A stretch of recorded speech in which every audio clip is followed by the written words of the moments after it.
Good morning అండి. Welcome to economy class. మనకి GJP bid bank అని నిన్న చెప్పాం కదా, దాంట్లో బిట్స్ అప్లోడ్ చేస్తామని. ఆల్రెడీ ఈరోజు నుంచి స్టార్ట్ చేస్తామండి. జోగ్రఫీకి సంబంధించి క్వశ్చన్స్ ఆల్రెడీ పెట్టడం జరిగింది. జీజేపీ బిడ్ బ్యాంక్ అండి ఛానల్. సో ఎవరైతే లైక్ బిట్స్ అన్నప్పుడు ఈ ఛానల్కి వెళ్ళి చూడొచ్చు. లైక్ దీనికి సబ్స్క్రైబ్ చేసి బెల్ బటన్ నొక్కితే మీకు నోటిఫికేషన్స్ వస్తుంటాయి. సో దట్ మీకు ఇమీడియట్గా బిట్స్కి సంబంధించి వీడియో పెట్టగానే మీకు ఇన్ఫార్మ్ అవుతారండి. సో నోట్ చేసుకోండి point. Again arithmetic and reasoning అని అడుగుతున్నారు చాలామంది. సో అర్థమెటిక్ అండ్ రీజనింగ్ కావాలి అనుకుంటే జీజేపీ తెలుగు యాప్ ఉంటుంది కదా, మనకు అందులో వెళ్ళొచ్చు. ఆల్ టాపిక్స్ కవర్ అవ్వడం జరుగుతుంటుంది. ఈ పర్టికులర్ ఉగాది వరకు మనకి ఒక స్పెషల్ డిస్కౌంట్ కూడా ఉంది. ప్రోమో కోడ్ ఉగాది కనుక అప్లై చేసినట్లయితే 10% డిస్ప్లే అనేది వస్తుందండి. సో ఎవరైనా ఈ టాపిక్స్ చూడాలంటే యూటిలైజ్ చేసుకోవచ్చు. సో మనకి యాజ్ యూజువల్ గుడ్ మార్నింగ్ అండి. ఎకానమీ స్టార్ట్ చేద్దాం. ఎకానమీ మనము లాస్ట్ క్లాస్లో కనుక చూసుకున్నట్లయితే బడ్జెట్ గురించి చూసాము. సో బడ్జెట్ అందరూ లైక్ ఏదైతే థియరీ చూసామో బడ్జెట్ ఫిస్కల్ పాలసీకి సంబంధించి అందరూ అది చూసారనుకుంటున్నామండి. సో అందరూ వచ్చేసారా? హాయ్ రేష్మ షేక్ గారు, చిన్న గుడ్ మార్నింగ్, కిరణ్, వాన, Chandrasekhar, Mohan good morning. PDF టెలిగ్రామ్లో చెప్పండి అంటున్నారు. సో టెలిగ్రామ్ వచ్చేసరికి మనకి government jobs portal YouTube channel అని టెలిగ్రామ్లో సెర్చ్ చేయండి, మీకు అక్కడ కనబడుతుంది. అక్కడ పీడిఎఫ్స్ అప్లోడ్ చేయడం జరుగుతుంది, అప్డేట్ చేయడం జరుగుతుంది. గుడ్ మార్నింగ్ అండి. లైక్ అందరూ వచ్చేసినట్టుగా స్టార్ట్ చేద్దాం. ఈరోజు వెరీ వెరీ ఇంపార్టెంట్ క్లాస్ మనకి. మనం ఏదైతే లాస్ట్ ఎకానమీ క్లాస్లో బడ్జెట్కి సంబంధించి థియరీ చదివామో దానికి లేటెస్ట్ వెర్షన్ చూస్తాం ఇప్పుడు మనం. అంటే లేటెస్ట్ బడ్జెట్ వెర్షన్ ఏది 2021, దీని గురించి చూస్తామండి ఈరోజు వీడియోలో. So very dynamic topic. దీని నుంచి ఖచ్చితంగా డెఫినెట్లీ క్వశ్చన్స్ అనేవి అయితే అడుగుతుంటాడు. సో వెరీ ఇంపార్టెంట్ అనమాట ఈరోజు క్లాస్. గుడ్ మార్నింగ్ అండి రాకేష్, కిట్టు, సతీష్, ప్రదీప్. మనకి టైమింగ్స్ తెలుసుకొని 10 to 10:30 ఇప్పుడు మనకి ఎకానమీ ఉంటుంది. హాఫ్ అన్ అవర్ బ్రేక్ తీసుకోండి. అగైన్ 11కి మనము హిస్టరీలో కలుద్దాము. అగైన్ సాయంత్రం 4కి మనకి స్టాటిక్ జీకే ఉంటుంది. 6కి జనరల్ సైన్స్ ఉంటుంది. ఈ 2 క్లాసెస్ వచ్చేసరికి లైవ్ ఉంటుందండి. లైవ్ ఇవి స్ట్రీమింగ్ ఉంటాయి మీకు. గుడ్ మార్నింగ్ అండి. లైక్ స్టార్ట్ చేసేద్దాం. అందరూ వచ్చారనుకుంటున్నాం. బడ్జెట్ 2021 మనము బడ్జెట్కి సంబంధించి థియరీ మొత్తం లాస్ట్ క్లాస్లో చూసామండి. ఇప్పుడు మన బడ్జెట్ని ఈజీగా చాలా సులువుగా అర్థం అవ్వాలి అంటే లాస్ట్ క్లాస్లో మనం చదివిన బడ్జెట్ థియరీ అనేది మీరు బాగా ఫోకస్ చేయాలండి. అది గనక మీరు కాన్సెప్చువల్గా క్లియర్ ఉంటే ఇది చాలా ఈజీ అయిపోద్ది, ఏం ఉండదు అనమాట. అదే మీరు ఈ థియరీ పార్ట్ అనేది అంత కాన్సెప్చువల్గా స్ట్రాంగ్ లేకపోతే ఈ బడ్జెట్ వచ్చేసరికి కొంచెం మీకు టఫ్ అనిపించవచ్చు. అందుకే నేను ఈ థియరీ లాస్ట్ క్లాస్ దానిపైన స్ట్రెస్ చేస్తున్నాను. ఇది మీరు ఖచ్చితంగా దీనిపైన మీరు ఫోకస్ చేసి ఎట్లా అన్నా పట్టు సాధించాలి. నేను అందుకనే ఈ థియరీ బ్రీఫ్గా ఒక 5 minutes మీకు లాస్ట్ క్లాస్లో ఒక టేబుల్ అనుకున్నాం కదా బడ్జెట్కి సంబంధించి, ఆ టేబుల్ మీకు రాస్తాను. సో దట్ మనం ఈరోజు చూసేది మీకు క్లియర్గా స్పష్టంగా అర్థమవుతుంది అనమాట. బ్రీఫ్గా నేను మీకు ఆ టేబుల్ చెప్తాను. మీకు ఆల్రెడీ ఆ టేబుల్ క్లియర్గా వచ్చేసేయాలండి ఈ పార్ట్కి. సో ఆ టేబుల్ ఏంటి, లైక్ మనం టేబుల్ చూసుకున్నట్లయితే మనం ఏమన్నాము, బడ్జెట్ అనుకున్నాం అనుకోండి. బడ్జెట్లో ఏమేమి ఉంటాయి, బడ్జెట్లో మనం ఏమేమి ఉంటాయి అనుకున్నాము, రెవెన్యూ విభాగము, మూలధనం విభాగం, రెవెన్యూ, క్యాపిటల్ ఉంటాయి అనుకున్నాం. Revenue, capital. రెవెన్యూలో మనకి ఏముంటాయి, రెవెన్యూ విభాగంలో మనకి ఆదాయం. రెవెన్యూ అంటే జనరల్గా మనకి ఎకానమీలో రెవెన్యూ అంటే ఆదాయం అనుకుంటాం, కాకపోతే బడ్జెట్లో మనం రెవెన్యూ అంటే అట్లా కాదండి తీసుకునేది. రిసీప్ట్స్ అంటే ఆదాయం అనుకోవాలి. సో రెవెన్యూలో మనం చూసుకున్నట్లయితే రిసీప్ట్స్ ఉంటుంది అంటే ఆదాయం ఉంటుంది, మనకి వ్యయం ఉంటుంది అంటే ఎక్స్పెండిచర్, వ్యయం అంటాం తెలుగులో. అదేవిధంగా క్యాపిటల్కి వచ్చేసరికి కూడా మనకి ఆదాయం ఉంటుంది, రిసీప్ట్స్ ఉంటాయి, ఎక్స్పెండిచర్, వ్యయం ఉంటుంది. రెవెన్యూలో చూసుకున్నట్లయితే రిసీప్ట్స్ మనకు వచ్చే ఆదాయం ఎన్ని రకాలు అంటే 2 రకాలు. ఒకటి ట్యాక్స్ ద్వారా, పన్నుల ద్వారా వచ్చే ఆదాయం. ఇంకొకటి నాన్ ట్యాక్స్ అంటే పన్నేతర విధంగా మనకు వచ్చే ఆదాయం. పన్నుల ద్వారా చూసుకుంటే మళ్ళీ ఇవి 2 రకాలు ఉంటాయి. డైరెక్ట్ ట్యాక్స్, ప్రత్యక్ష పన్నులు, పరోక్ష పన్నులు, ఇన్ డైరెక్ట్ ట్యాక్స్. నెక్స్ట్ మనకి క్యాపిటల్ ఇవన్నీ మనం చూసాం కండి ఏవేవి వస్తాయి, నాన్ ట్యాక్స్ కింద ఏమేమి వస్తాయి. ఇప్పుడు నేను మీకు ఫాస్ట్గా అడుగుతుంటాను, అవి ఏ కేటగిరీ కింద వస్తాయో చెప్పండి. ఫర్ ఎగ్జాంపుల్ నేను మీకు ఒక ఎగ్జాంపుల్ చెప్తాను.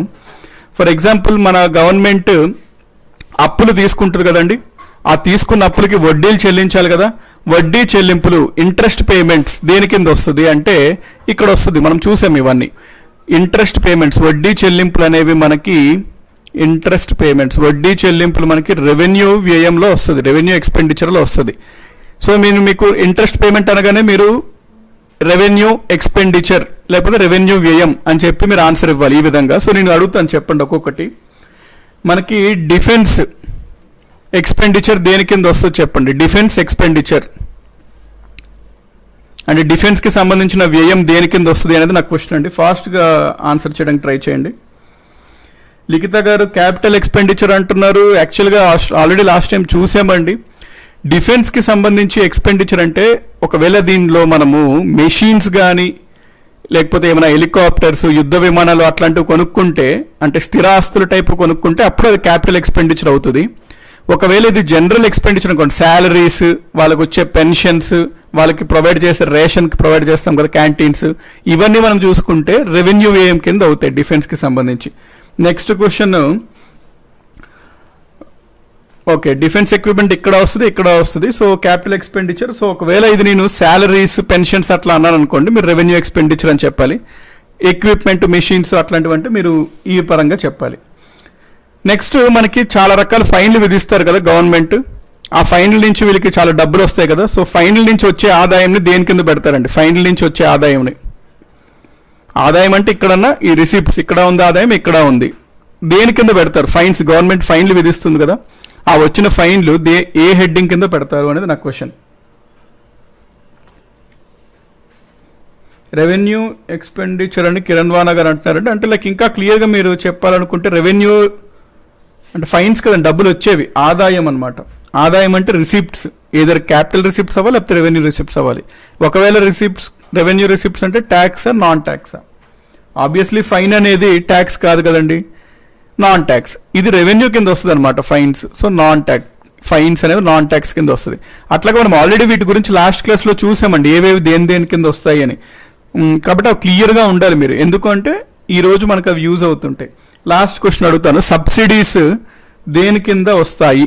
సబ్సిడీస్ దేని కింద వస్తాయి? సబ్సిడీస్ ఆబ్వియస్లీ మనకు వచ్చే ఆదాయం, అయ్యే ఖర్చు, గవర్నమెంట్కి అయ్యే ఖర్చు అంటే వ్యయం. దేని కింద వస్తుందా? రెవెన్యూ వ్యయం కింద వస్తుందా, మూలధనం వ్యయం కింద వస్తుందా? క్యాపిటల్ అంటే మూలధనం, మూలధనం వ్యయమా, రెవెన్యూ వ్యయమా?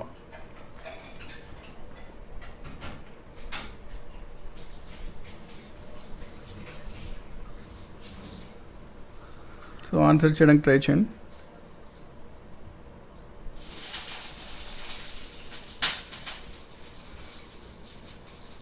రెవెన్యూ ఎక్స్పెండిచర్ అంటున్నారు ఎవరు? Sai. Okay revenue expenditure, good అండి. సత్యనారాయణ గారు చెప్పారు. రేష్మా షేక్, మధు గారు కూడా రెవెన్యూ అన్నారు. మధు రెవెన్యూ ఎక్స్పెండిచర్ అండి. యాదవరావు గారు క్యాపిటల్ ఎక్స్పెండిచర్ అంటున్నారు. లేదండి, మనకి సబ్సిడీస్ అనేవి రెవెన్యూ ఎక్స్పెండిచర్ కింద వస్తాయండి. ఎందుకు వస్తాయి అవన్నీ లాస్ట్ క్లాస్లో ఆల్రెడీ చూసాము.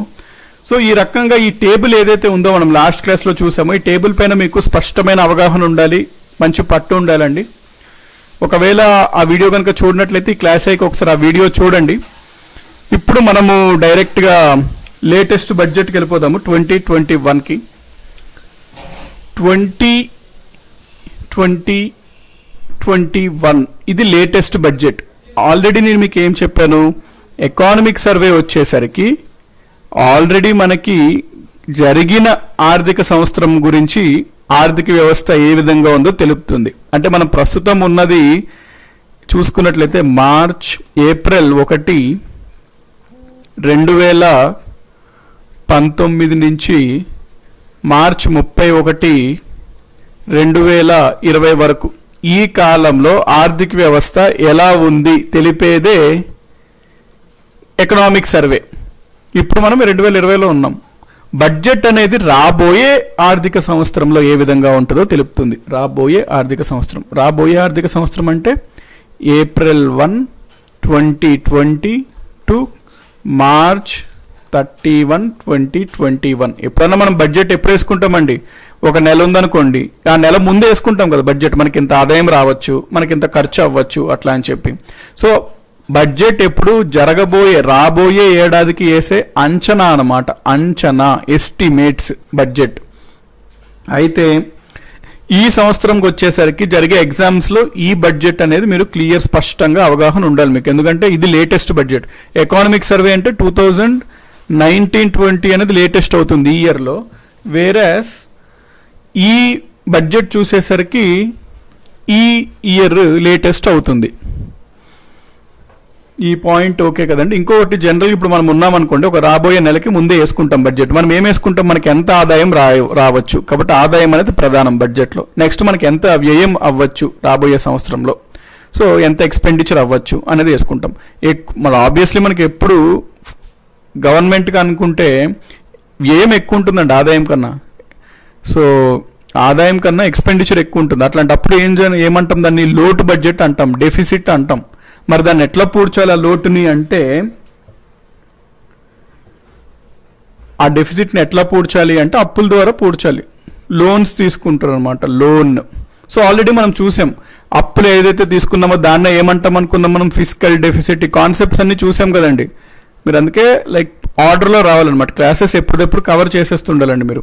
ఫిజికల్ డెఫిసిట్ అంటే ఎంత అప్పు తీసుకున్నాం, ఎంత అప్పు మనం తీసుకోవాలనుకుంటున్నామో తెలియజేసేదన్నమాట.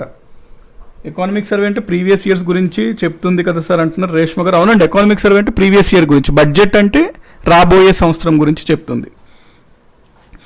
సో ఈ ఫిజికల్ డెఫిసిట్ ఇవన్నీ క్లియర్ కదండి మీకు పాయింట్స్. ఫిజికల్ డెఫిసిట్ అంటే ఏంటి, రెవెన్యూ డెఫిసిట్ అంటే ఏంటి, ప్రైమరీ డెఫిసిట్ అంటే ఏంటి, ఎఫెక్టివ్ రెవెన్యూ డెఫిసిట్ అంటే ఏంది, ఇవన్నీ మనం చూసాము ఆల్రెడీ. సో ఇప్పుడు మనం ఏం చూస్తాము, ప్రస్తుతం లేటెస్ట్ ఉన్న బడ్జెట్లో వీటి వాల్యూస్ ఎంత ఉన్నాయో వరుసగా మనం చూసుకొని వెళ్ళిపోతుంటాం అనమాట. అందుకనే థియరీ స్ట్రాంగ్ ఉంటే ఈ లేటెస్ట్ బడ్జెట్ అనేది ఈజీగా అయిపోతుంటుంది.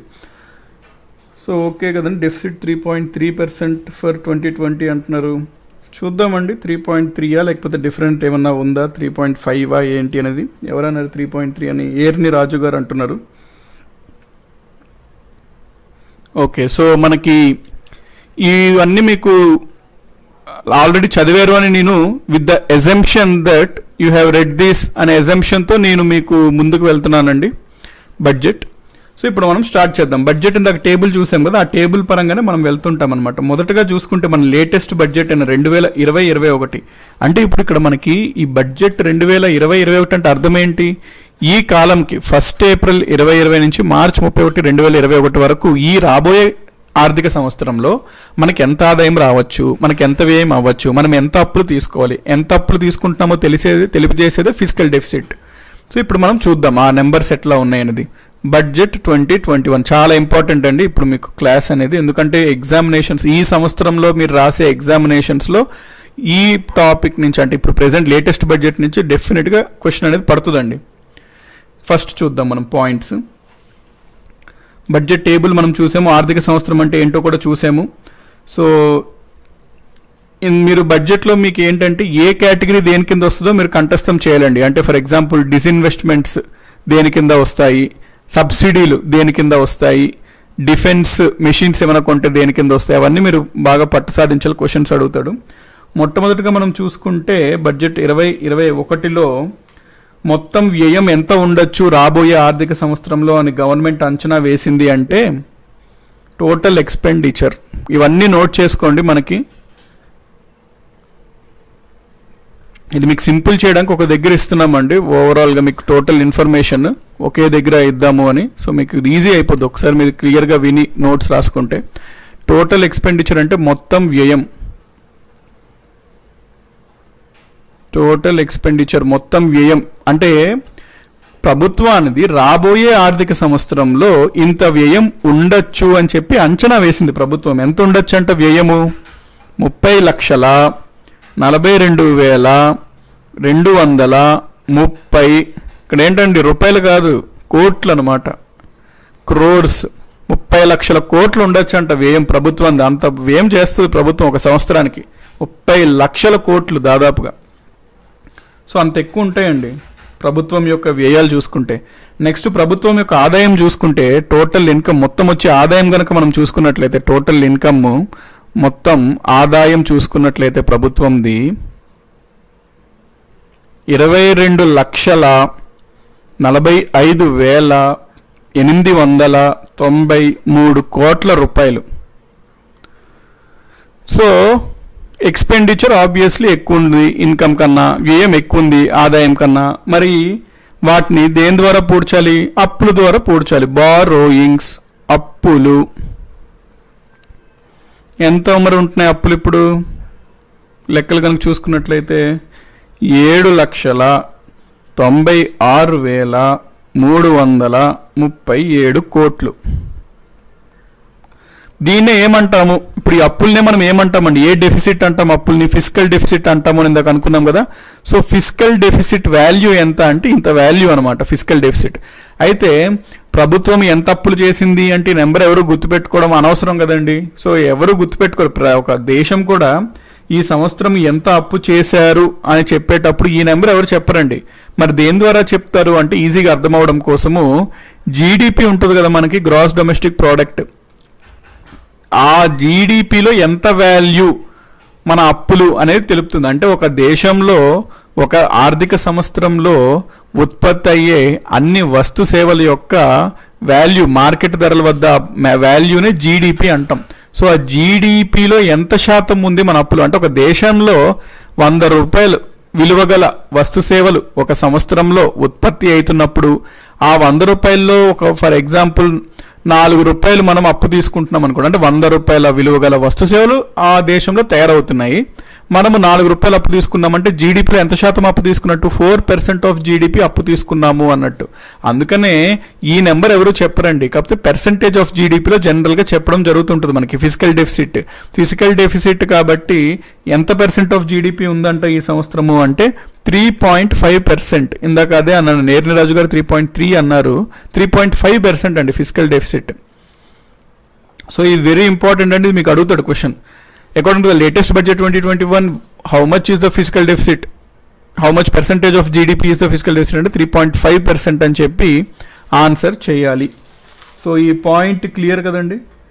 ప్రదీప్ 3.8 to 3.5 రిడక్షన్ అంటున్నారు. ఓకేనండి. లైక్ 3.8 అనేది ముందు ఉండే 3.5 తగ్గించారు. గుడ్. సో ఈ నెంబర్ గుర్తుపెట్టుకోండి. గుర్తుపెట్టుకోవాల్సిన నెంబర్ ఇది 3.5. ఎస్ చంద్రశేఖర్ రెడ్డి గారు 3.5 అప్పులు అంటున్నారు.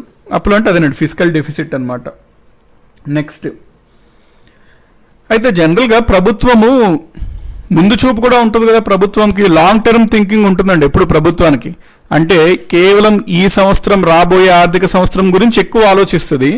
దాంతోపాటు లాంగ్ టర్మ్ కూడా అంటే రాబోయే ఇంకొన్ని ఇయర్స్ గురించి కూడా ఆలోచిస్తుంది. అంటే ఫర్ ఎగ్జాంపుల్ జనరల్గా ప్రభుత్వము రాబోయే ఇంకొక 3 సంవత్సరాలు ఏ విధంగా మనం ఆర్థిక వ్యవస్థని తీసుకెళ్దాము, ఎంత అప్పులు తీసుకుందాము, ఏ విధంగా మన బడ్జెట్ని రూపొందించుకుందామని బ్రీఫ్గా వాళ్ళు ఒక అంచనా వేస్తారు. అప్పుడులోనే ఒక ఐడియా చేసుకుంటారు అనమాట ఒక రాబోయే 3 సంవత్సరాలకి.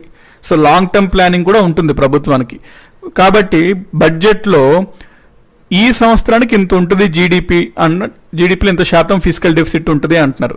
ఇదే బడ్జెట్లో నెక్స్ట్ కూడా అనగా 2020-21కి 3.5% ఉంటుంది ఫిజికల్ డెఫిసిట్ అన్నారు. 2021-22 చూసుకుంటే ఎంత చెప్పారు బడ్జెట్ డాక్యుమెంట్లో? 3.3% ఉండడానికి మేము అంచనా వేస్తున్నాము అని అన్నారండి. ఇది ఎప్పుడు 21-22 ఆర్థిక సంవత్సరంలో. నెక్స్ట్ 22-23 ఆర్థిక సంవత్సరంలో చూసుకున్నట్లయితే ప్రభుత్వము 3.1% ఫిజికల్ డెఫిసిట్గా ఉంచడానికి మేము ట్రై చేస్తాము, అంచనా వేస్తున్నాము. 3.1 ఉండడానికి మేము ట్రై చేస్తాము, ఇంత అంచనా వేస్తున్నాము ఉంటుంది అని చెప్పడం జరిగింది. ఎగ్జామినర్ ఏమడుగుతాడు? కేంద్ర ప్రభుత్వము రీసెంట్గా విడుదలైన బడ్జెట్లో ఏ ఆర్థిక సంవత్సరం కల్లా 3.1% జీడిపిని అచీవ్ చేసుకోవాలి అని చెప్పి ప్లాన్ చేస్తున్నారు అంటాడు, గోల్ పెట్టుకున్నారు అంటాడు. సో 2022-2023 ఆర్థిక సంవత్సరం కల్లా ఈ 3.1% ఆఫ్ జీడిపిని అచీవ్ చేయాలి అని చెప్పి గోల్గా పెట్టుకున్నారు. ఈ పాయింట్ మీరు నోట్ చేసుకోవాలండి. నెక్స్ట్ ఓకే కదండి ఇవన్నీ. నెక్స్ట్ కనుక మనం చూసుకున్నట్లయితే ఇప్పుడు మొత్తం ఓవరాల్ చూసాం, టోటల్ ఎక్స్పెండిచర్, టోటల్ ఇన్కమ్. మనం బడ్జెట్లో చూసుకుంటే ఏముంటాయండి హెడ్డింగ్స్? మెయిన్గా రెవెన్యూ, క్యాపిటల్. ఇప్పుడు ఒక్కొక్క దాని గురించి చూద్దాం. ఫస్ట్ రెవెన్యూ గురించి చూద్దాం. రెవెన్యూ హెడ్డింగ్ చూద్దాం. రెవెన్యూ.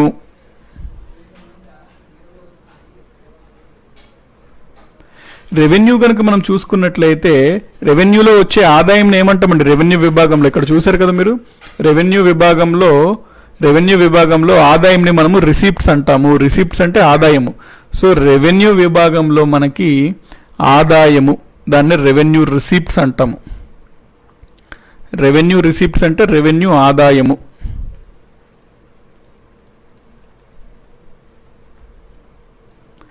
రెవెన్యూ ఆదాయం ఎంత ఉందంట? మొత్తం ఆదాయం ఇందాక చూసింది మొత్తం ఆదాయం అండి. ఈ నెంబర్స్ మొత్తం ఆదాయం అనమాట. 30,42,000 అనేది రెవెన్యూ పరంగా మనం మాట్లాడుతున్నాం. ఇప్పుడు రెవెన్యూ హెడ్డింగ్ కింద ఎంత అంటే రెవెన్యూ ఆదాయము 20,20,926 కోట్లు. రెవెన్యూ ఈ ఆదాయంలో మనకి ఎన్ని ఉంటాయండి? పన్నుల ద్వారా, పన్నేతర ద్వారా అని ఉంటుంది కదా, ఇక్కడ చూసాం కదండి మనం రిసీప్ట్స్లో పన్నులు, పన్నేతర. సో పన్నుల ద్వారా ఎంత వచ్చిందంట ఈ రెవెన్యూ? ఇంత మొత్తం రెవెన్యూ ఆదాయం ఇంత, అందులో పన్నుల ద్వారా ఎంత వచ్చిందంట అంటే 16,35,909 కోట్లు. పన్నేతర నాన్ ట్యాక్స్ నుంచి ఎంత వచ్చిందంట? పన్నేతర ఆదాయం అంటే నాన్ ట్యాక్స్, పన్నేతర ఆదాయం అంటే నాన్ ట్యాక్స్ రిసిప్ట్స్ ఎంత అంట? 3,85,017 కోట్లు. ఇప్పుడు ఇది రెవెన్యూ ఆదాయము. రెవెన్యూ వ్యయం గురించి మాట్లాడదాం. రెవెన్యూ ఎక్స్పెండిచర్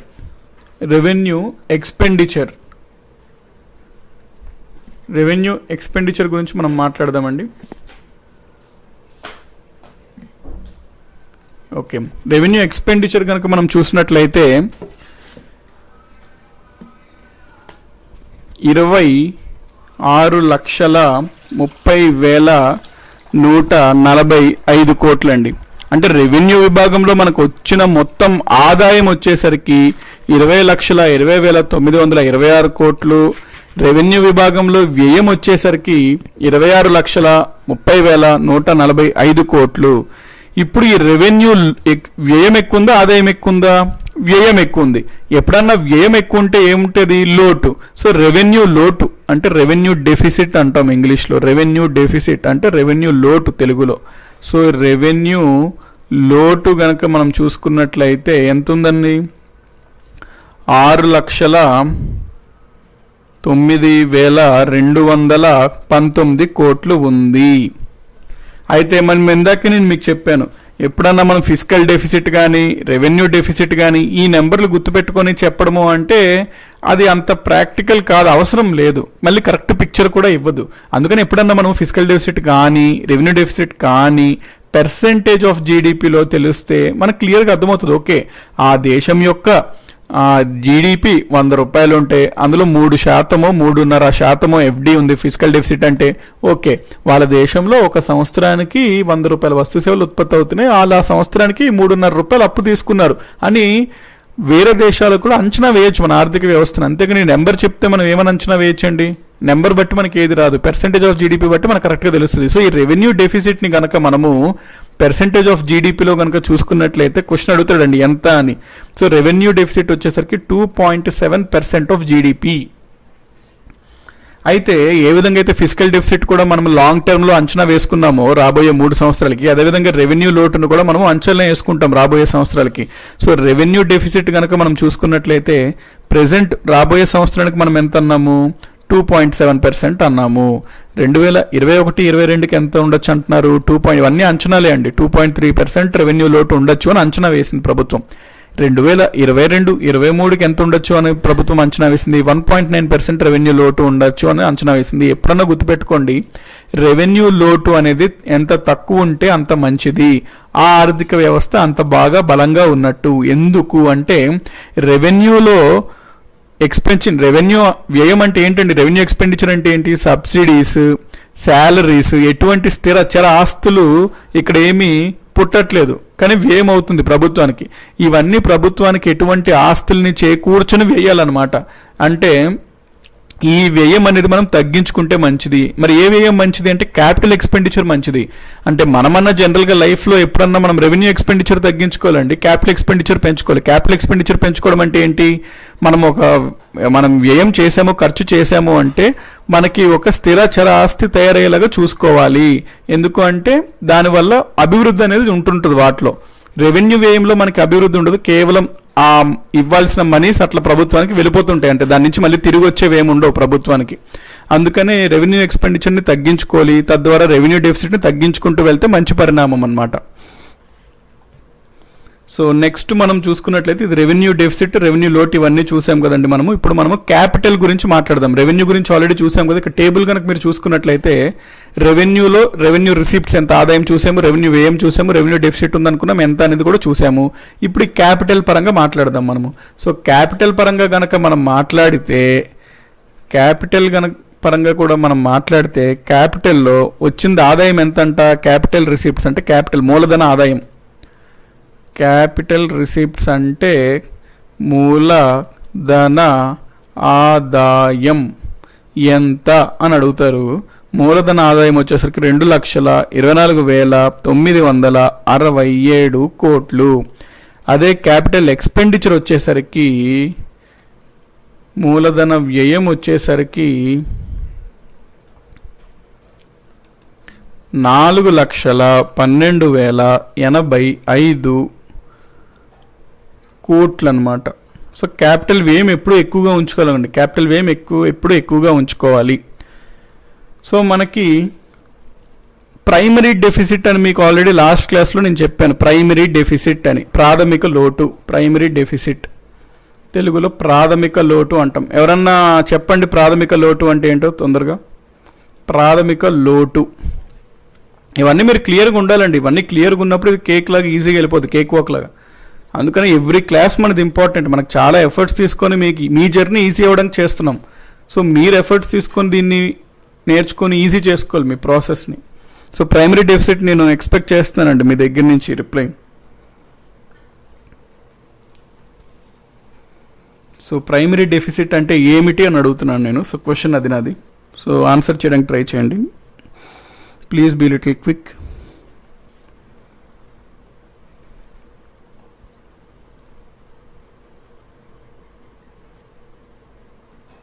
ప్రైమరీ లోటు, primary Madhu garu primary deficit నేను అడుగుతున్నానండి. ప్రైమరీ డెఫిసిట్ మైనస్ వడ్డీ చెల్లింపులు అంటున్నారు. మేబీ మీరు ఫిజికల్ డెఫిసిట్ మైనస్ వడ్డీ చెల్లింపులు అని చెప్దాం అనుకున్నారేమో. పీడీ మైనస్ వడ్డీ ఎఫ్డి ఏమో మీరు అనుకున్నారేమో. ఓకే లిఖిత గారు very good. Physical deficit minus interest payments అంటున్నారు. Very nice. Physical deficit minus interest payments. Saritha, Harshavardhan, Reshma Shaikh. Okay అండి ఫైన్. లక్ష్మీపూడి ఫిజికల్ డెఫిసిట్ నుంచి వడ్డీ చెల్లింపులు తీసివేస్తే వచ్చేది అంటున్నారు. వెరీ గుడ్ అండి. అంటే ఈ రకమైన మీ దగ్గర నుంచి ప్రొయాక్టివ్నెస్ ఉంటే ఐ ఫీల్ వెరీ నైస్ అనమాట. So keep up. ఈ ప్రాథమిక డెఫిసిట్ అంటే ఏంటంటే ఫిజికల్ డెఫిసిట్ ఉంటుంది కదండి, అది ఆ ఫిజికల్ డెఫిసిట్ నుంచి వడ్డీ చెల్లింపులు మనం ఆల్రెడీ తీసుకున్న అప్పులకి వడ్డీలకి వెళ్ళిపోతుంది. అంటే ఇప్పుడు మనం ఒక 100 రూపాయలు అప్పు తీసుకున్నామంటే 100 రూపాయలు 80 రూపాయలు ఆల్రెడీ పాతకాలంలో తీసుకున్న అప్పులకే వడ్డీలు చెల్లించడానికే వెళ్ళిపోతుంది. అంటే నేను యాక్చువల్గా ఎంత అప్పు తీసుకున్నట్టు ప్రాథమికంగా అంటే కేవలం 20 రూపాయలు మాత్రమే అనమాట వాస్తవంగా మనం మాట్లాడుకున్నట్లయితే. ఆ విధంగానే ప్రైమరీ డెఫిసిట్ ప్రాథమిక లోటు is equal to physical deficit minus వడ్డీ చెల్లింపులు. సో ఇది వడ్డీ చెల్లింపులు. సో ఎంత వచ్చిందంటే మనకి ఈ సంవత్సరం ప్రైమరీ డెఫిసిట్ అంటే 88,134 కోట్లు. నేను మీకు చెప్పాను ఇది ఎవరో నెంబర్స్ లాగా మనం చెప్పమండి. ఇంటర్నేషనల్ స్టాండర్డ్స్ పరంగా మాట్లాడినప్పుడు ఎంత పర్సెంట్ ఆఫ్ జీడిపి మాత్రం అట్లాగానే చెప్తాము. సో ప్రైమరీ డెఫిసిట్ వచ్చేసరికి మనము 0.4% ఆఫ్ జీడిపి అని చెప్తాము. సో మనం ఈరోజు రెవెన్యూ డెఫిసిట్ ఎంత, ఫిజికల్ డెఫిసిట్ ఎంత, ప్రైమరీ డెఫిసిట్ ఎంత అనేది చూసాము. వాటితో పాటు రెవెన్యూ పరంగా హెడ్డింగ్స్ కింద ఏమేమి వచ్చాయో చూసాము, క్యాపిటల్ పరంగా ఏమేమి కింద వచ్చాయో చూసాము. సో ఈ రోజుకి మనం బడ్జెట్ ఇక్కడతో పాస్ చేద్దాము. మళ్ళీ మనం ఎల్లుండి మనకు ఎకానమీ క్లాస్ ఉంటుంది కదండి, ఆ ఎకానమీ క్లాస్లో బడ్జెట్ని మనము కంటిన్యూ చేద్దాము. అందులో మనము డిఫరెంట్ ఇన్కమ్ ట్యాక్స్ స్లాబ్స్ గురించి చూద్దాము, ఇంకా బడ్జెట్కి సంబంధించిన వేరే కాన్సెప్ట్స్ ఉంటుంటాయండి, ఎంత వేయాలి, వేటి పైన ఖర్చు పెట్టారు, ఎక్కువ దేనిపైన ఖర్చు పెట్టారు అట్లా. సో అవన్నీ మనము రిలేటెడ్ పాయింట్స్ అన్నీ మనము నెక్స్ట్ క్లాస్లో బడ్జెట్ కంటిన్యూ అవుతుంది మనకి లేటెస్ట్ బడ్జెట్. సో ఖచ్చితంగా మీరు ఇప్పటి వరకు జరిగినవి పెర్ఫెక్ట్గా ఉండండి, ఎందుకంటే మనకి నెక్స్ట్ క్లాస్ అన్నిటికీ కంటిన్యూషన్ ఉంటుంది. అది అన్నీ ఒక ట్రైన్ లాగా అనమాట ఇది.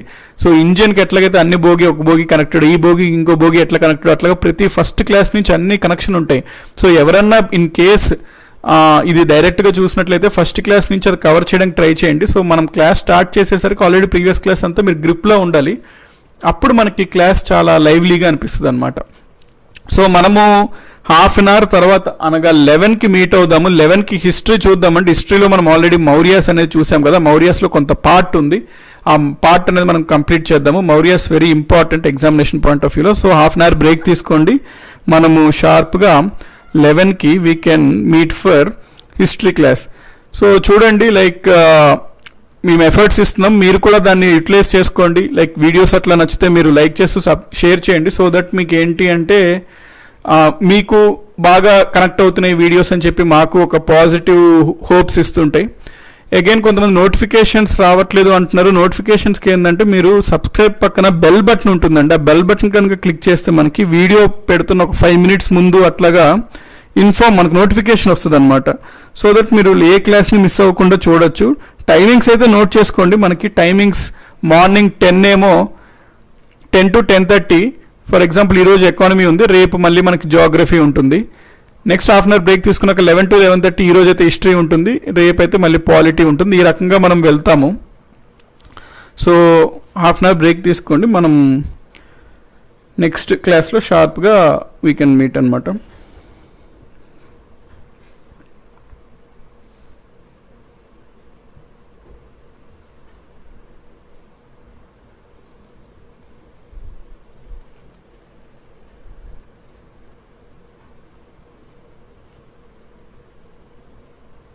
Yeah, thank you, and thank you very much.